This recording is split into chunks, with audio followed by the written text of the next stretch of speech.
నమస్కారం, welcome to GK news 9. Telangana electricity employees union 1104 ఆధ్వర్యంలో 75వ వార్షికోత్సవ దినోత్సవం సిద్దిపేట జిల్లా కేంద్రంలో జరిగింది. ఈ కార్యక్రమానికి ముఖ్య అతిథిగా పట్టభద్రుల స్వతంత్ర ఎమ్మెల్సీ అభ్యర్థి దేవునూరి రవీందర్ హాజరు కావడం జరిగింది. ఈ సమావేశంలో సిద్దిపేట జిల్లా సర్కిల్ సెక్రటరీ వీరభద్రయ్య మాట్లాడుతూ ఎమ్మెల్సీ ఎన్నికల్లో స్వతంత్ర అభ్యర్థి దేవునూరి రవీందర్కి తమ పూర్తి మద్దతు ఉంటుందని తెలియజేయడం జరిగింది. అలాగే retired senior line inspector Ramulu మాట్లాడుతూ దేవునూరి రవీందర్ తెలంగాణ ఉద్యమ సమయంలో ఉద్యమకారుల మీద అన్యాయంగా అక్రమంగా నమోదు అయిన కేసులకు ఉచిత న్యాయ సహాయం అందించాడని, ఇలాంటి పేదల పక్షపాతి అయిన రవీందర్కి మన ఎలక్ట్రిసిటీ ఎంప్లాయీ యూనియన్ తరపున పూర్తి మద్దతు ఇచ్చి ఎమ్మెల్సీ ఎన్నికల్లో మొదటి ప్రాధాన్యత ఓటు వేసి గెలిపించేలా కృషి చేద్దామని చెప్పడం జరిగింది. ఈ యొక్క కార్యక్రమంలో ఎలక్ట్రిసిటీ 1104 యూనియన్ సభ్యులు తదితరులు పాల్గొన్నారు. Telangana electricity employees union 1104 union అధ్యక్ష మరియు కార్యదర్శులు మరియు కార్యవర్గ సభ్యులు, జిల్లా కార్యవర్గ సభ్యులందరికీ పేరు పేరున నమస్కారం. నేను గ్రాడ్యుయేట్ ఎమ్మెల్సీ కాంటాక్ట్ చేస్తున్నాను. ఆ విషయం మీకు అందరికీ తెలిసిందే. ఈ ఉమ్మడి జిల్లా మెదక్, నిజామాబాద్, కరీంనగర్, ఆదిలాబాద్ జిల్లాలకు సంబంధించిన విద్యుత్ కార్మిక సంఘం సభ్యులందరూ కూడా నాకు పూర్తి మద్దతు ఇస్తారని ఆశిస్తున్నాను. గత వారం రోజుల నుంచి నాకు రాములు సార్ రిటైర్డ్ ఎంప్లాయీ గారు పూర్తి సహకారాన్ని అందిస్తున్నారు. అలాగే మీ సహకారం కూడా ఉంటుందని ఆశిస్తున్నాను. గతంలో మీ పార్టీ యూనియన్ ఏదైతే స్థాపించిండో మల్లికార్జున అడ్వకేటు మరియు పెద్దిరాజు రామారావు గారు కార్యదర్శిగా ఉండి మీ యూనియన్ సమస్యలను ఎలాగైతే ముందుకు తీసుకెళ్ళినో నేను కూడా అదేవిధంగా మీకు తోడ్పాటుగా ఉంటానని, మీ సమస్యల్లో ఎప్పుడు పాల్పంచుకుంటానని, నేను ఒకవేళ ఎమ్మెల్సీగా ఎన్నికైనట్లయితే మీ సమస్యలన్నింటినీ సాల్వ్ చేస్తానని, మీకు రావాల్సిన బెనిఫిట్స్ అన్నీ సకాలంలో అందేలా కృషి చేస్తానని హామీ ఇస్తున్నాను. కావున మీరందరూ నాకు మొదటి ప్రాధాన్యత ఓటు 1తో ఆశీర్వదించి నాకు ఓటు వేయగలరని ప్రార్థిస్తున్నాను. 70 సంవత్సరాల ముందు ఏ పార్టీకి సంబంధం లేని పార్టీ ఏకకాల మీద నిలబడిన 5గురుతోటి 75లో 5గురుతోటి స్థాపించినటువంటి ఈ 1104.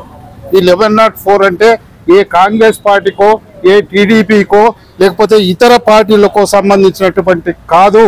మా కాళ్ళ మీద మేమే నిలబడి 1104ను విద్యుత్ సౌధను, విద్యుత్ ఎంప్లాయీస్ వీరందరినీ కాపాడుకుంటూ వచ్చింది పెద్ద తండ్రి తల్లి అనేదే 1104. ఈ ఏదైతే బ్యానర్ ఉన్నదో ఎర్రజెండా బ్యానరు ఏ పార్టీకి సంబంధం లేకుండా ఇప్పుడు అన్ని పార్టీల కోరి ఇన్ని సంవత్సరాలు ఎదుర్కొంటూ వచ్చుకుంటూ ఏవేవి సాధించుకోవాలా, ఏమేమి సాధించుకోవాలా. మేము ఉన్నప్పుడు మెడికల్ లేదు, ఇంకా వేరే ఇతర ఆప్షన్స్ ఏవీ లేవు. ఈరోజు వారసంగా మన పిల్లలకు ఉద్యోగాలు కావాలంటే, మా పిల్లలకు ఉద్యోగాలు కావాలంటే సాధించింది 1104. పోతే మెడికల్ ఏదైనా కార్పొరేషన్ ఇది కావాలంటే 1104. మా ఇంక్రిమెంట్స్ ఏమైనా కావాలంటే 1104. 1104 ఈ ప్రాంతీయ పార్టీలు వస్తున్నాయి, గోదావరి వారినట్టు గోదావరిలో వెళ్ళిపోతున్నాయి ప్రాంతీయ పార్టీలు. కానీ మాత్రము ఈ 1104 మాత్రము తెలంగాణనే కాదు యావత్ భారతదేశంలో ఈ మజ్దూర్ యూనియన్ అనేది తప్పకుండా సాధించింది. ఎన్ని పనులైనా దీంతోటే సాధించవలసి వస్తుంది, సాధిస్తుంది కూడా తప్పకుండా. ఈ 1104 అనేది మీరందరూ కూడా కార్మికులు ఎవరైతే దీంట్లో జాయిన్ అవుతున్నారో ఒక పూట అన్నం తినకున్నా కూడా ఈ 1104కు అందరూ మద్దతు ఇచ్చి ఈ 1104 నిలుపుకోవాలని ఇప్పుడు వచ్చినటువంటి కార్మికులందరికీ, కొత్త ఉద్యోగాలందరికీ నేను సీనియర్ మోస్ట్గా పెద్ద మనుషులు ఇలా 70 సంవత్సరాలు వచ్చింది. ఈ యూనియన్ని మీరు తప్పకుండా నిలబెడతారని కూడా నాకు ఆశిస్తూ ఏ కోరికనైనా ఈ విధంగా ఉండాలా. రెండో విషయం ఎందుకంటే మాట్లాడితే ఈరోజు నా మిత్రుడు తప్పనిసరి ఇలా కార్మికుడు, నేను ఆయన ఎమ్మట విద్యుత్ ఏదైతే ఎక్కడైతే ఉన్నాయో నిజామాబాద్ కానీ, కామారెడ్డి కానీ, ఆర్మూర్ కానీ, ఆదిలాబాద్ కానీ, కరీంనగర్ కానీ ఆయన ప్రతి దాంట్లో కూడా నేను పనిచేసిన. మరి కార్మికులందరినీ పోగు చేసి మరి ఎమ్మెల్సీ ఓట్లను మన సిద్దిపేట తరఫు నుంచి గెలిపించుకోవాలని మనకి ఈయన కూడా వకీలుగా పనిచేస్తుండు. ఈ రవి సార్ అని ఈయన ఎమ్మెల్సీల పోటీలు ఉన్నాడు. ఈయనకు ఒకటే బిరుదున్నది, ఒకటి ప్రజా వకీలని కూడా బిరుదున్నది.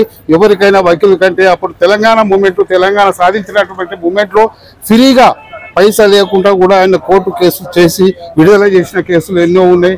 అదనంగా మంచి చెడు గరీబోడు ఎవడైనా వస్తే కూడా ఆయన సంపాదించుకోకుండా కూడా వాస్తవంగా ఇప్పటికి కూడా ఆయన ఇంటి ఆస్తి వాళ్ళ తండ్రి రాజకీయాలలో ఉన్నారు.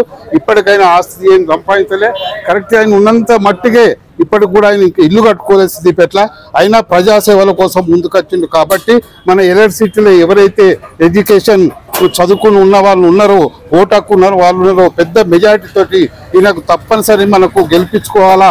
నేను తప్పనిసరి కృషి 100% అన్ని జిల్లాలకు కూడా దిగుతున్నా. నేను అన్ని జిల్లాలకు కూడా సపోర్ట్ చేస్తున్నా. ఎలక్ట్రిసిటీ సంబంధం మన ఆదిలాబాద్ పోయినా నాకు మంచి స్పందన వచ్చింది ఎలక్ట్రిసిటీ వాళ్ళతో. మీరు కూడా ఇక్కడ స్థానికంగా ఉన్నటువంటి మీరందరూ కూడా మరి తనకు కోఆపరేషన్ చేసి మనకు ఓటేసి గెలిపించుకోవాలా. మనం ఏమైనా పనులు పడితే మాత్రము అర్ధరాత్రి ఫోన్ చేయండి. ఆయన గెలిచినట్టుంటే నేను 100% మీకు పనులు చేస్తానని మీ అందరికీ హామీ ఇచ్చుకుంటూ ఈ 11 ఇదే విధంగా ఎప్పటికీ ఎర్ర జెండా ఎగరాలా. నా సంతోషం నేను కళ్ళతో చూసుకొని సంతోషపడాలని మీ అందరితోటి ఆశిస్తూ ముగించుకుంటున్నా. ఈ వీడియో మీకు నచ్చినట్లయితే లైక్ బటన్ క్లిక్ చేయండి. మరిన్ని వీడియోలను పొందడానికి దయచేసి సబ్స్క్రైబ్ చేయండి.